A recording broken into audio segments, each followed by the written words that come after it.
청취자 여러분의 건강을 응원합니다. 라디오 특진 김도헌입니다. 네, 청취자 한 분의 연락입니다. 안녕하세요. 라디오 특진 잘 듣고 있는 아이 엄마입니다. 이 출산 후에 체형 관리를 위해 걷기 운동을 시작했습니다. 잘하신 것 같은데요. 살은 잘 빠지는데 운동을 하면서 유난히 한쪽 다리만 붓고 허리와 엉덩이 통증이 심해졌어요. 이상하다 싶어서 병원을 찾아갔더니 왼쪽 골반이 틀어져서 양쪽 길이가 다르다고 하네요. 골반이 틀어지면 이렇게 아픈가요?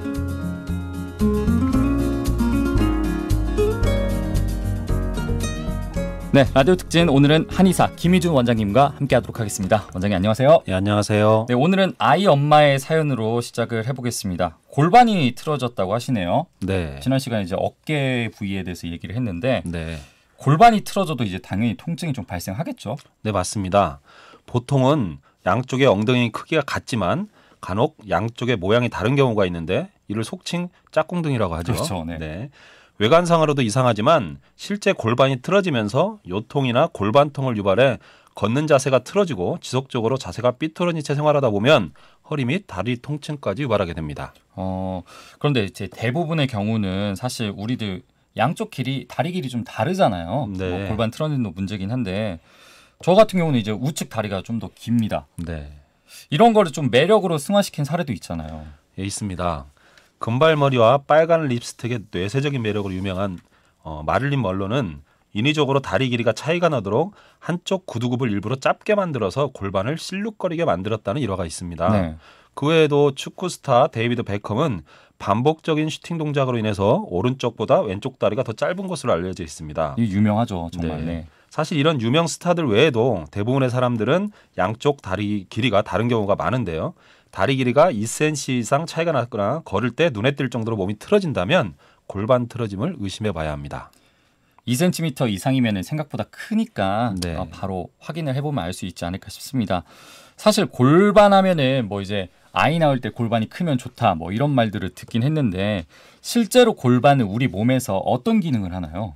골반은 위로는 몸의 중심인 척추를, 아래로는 양쪽 다리를 지지하는 기둥 역할을 합니다. 말 그대로 몸의 장기를 지탱하는 받침대이고요. 역학적으로 봤을 때 위에서부터 내려오는 상체 몸통의 무게와 아래로부터 올라가는 두 다리가 맞닿는 곳으로 가운데 삼각형 모양의 천추 한 개와 양쪽에 장골 두 개가 마치 아치 모양으로 지탱하면서 몸 전체 균형을 유지시켜줍니다.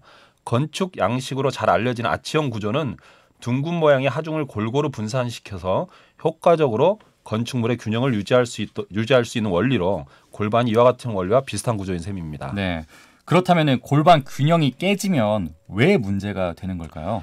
예, 아치형으로 균형을 잘 유지할 수 있게 설계된 골반의 균형이 깨지게 되면 척추 관절뿐만 아니라 몸 안의 장기의 기능까지도 문제가 생길 수 있습니다. 다리 길이 재는 거 아까 알려주셨잖아요. 2cm 네. 정도. 이거 말고도 혹시 나의 골반이 틀어지지 않는지 어떻게 좀 알 수가 있을까요? 예, 먼저 똑바로 누워서 좌우 팔 또 다리 길이가 맞지 않거나 발이 벌어지는 각도가 좌우가 다를 때, 또 엎드려 눕거나 서 있을 때 양쪽 엉덩이 높이가 다를 때, 신발 뒷굽의 닳는 모양이 서로 다를 때, 신발 확인해 보면 좋겠네요. 네네. 또 바지의 한쪽 끝이 유난히 더 빨리 닳아 있을 때, 걷고 난 후에 두 다리 중 한쪽 다리만 더 잘 붓고 피로감이 느껴질 때, 또 발목을 자주 삐끗할 때 골반이 틀어질 수 있는 경우입니다. 가까운 병원을 찾아 진단을 받아보는 것이 좋습니다. 보통 왜 틀어지는 거라고 생각을 해봐야 될까요? 평소에 서 있거나 앉아 있을 때 한쪽으로만 몸을 지탱하는 경우나 또 다리를 자주 꼬고 앉아 있는 습관이 있는 경우, 또 두 다리를 한쪽으로 모아서 앉는 습관이 있는 경우, 뒷주머니에 지갑이나 물건을 놓고 앉는 경우가 골반을 틀어지게 할 수 있습니다. 뒷주머니에 지갑 넣고 다니면 골반이 틀어지나요?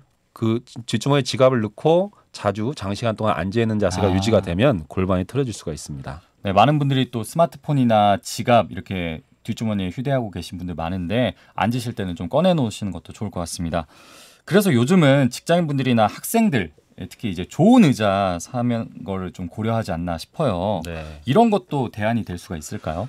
예, 직장인들이나 학생들의 경우에 앉아서 생활하는 시간이 길기 때문에 골반도 체중 부하를 많이 받게 되는데요. 이렇게 오래 앉아 있는 것이 좋지 않다는 인식으로 최근에는 척추와 골반에 좋다는 의자에 관심이 높아지고 있습니다. 그러니까요. 그러나 아무리 좋은 기능성 의자를 사용한다고 해서 이미 틀어진 골반은 소용이 없습니다.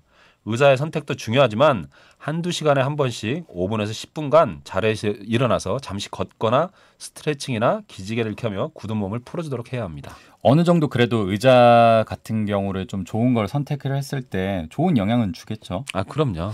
네, 한방병원에서는 사실 골반 틀어짐 하면은 추나요법 있지 않습니까? 맞습니다. 네, 추나요법을 빼놓을 수 없을 것 같은데 보통 이런 경우에 일반적인 이제 골반 틀어짐의 환자분 같은 경우는 치료 기간이 어느 정도나 걸릴까요? 예, 추나요법은 골반 주변에 긴장된 근육을 이완시켜서 통증을 줄여주고 직접적으로 골반이 원래 자리를 찾아갈 수 있도록 도와줍니다.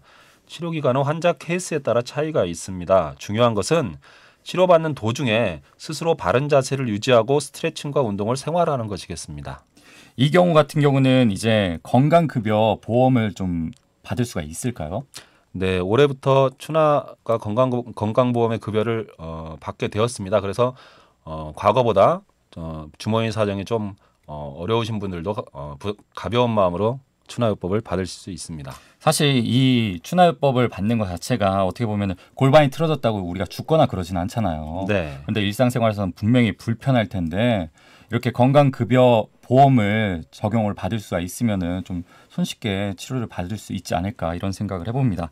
네, 마지막으로 혼자서 집에서 할 수 있는 스트레칭이 있다면은 함께 배워볼까요? 네. 먼저 왼쪽 발목을 오른쪽 무릎 위에 사자가 되도록 올려놓고 가슴을 멀리 미는 듯한 느낌으로 상체를 천천히 앞으로 숙여줍니다. 아, 숙여준다고요? 이렇게 네네. 아래로 내려가는 거네요. 맞습니다. 네. 이 동작은 넓적다리와 엉덩이 부분의 근육을 시원하게 풀어주는 효과가 있습니다. 이거는 정말 많이 이제 활용이 되고 있는 방법이니까 집에서도 손쉽게 한 번씩 해보면 좋을 것 같습니다. 네. 네, 전주 MBC 의학 프로그램 라디오 특진 언제나 도민 여러분들과 함께하고 있습니다. 혹시 못 들으셨거나 다시 보고 싶으신 분들은 너튜브에서 라디오 특진 그리고 김희준 원장님을 검색하시면 언제든지 다시 볼 수가 있습니다. 네, 지금까지 청담 한방병원 한의학 박사 김희준 원장님과 함께했습니다. 오늘 말씀 고맙습니다. 네, 감사합니다.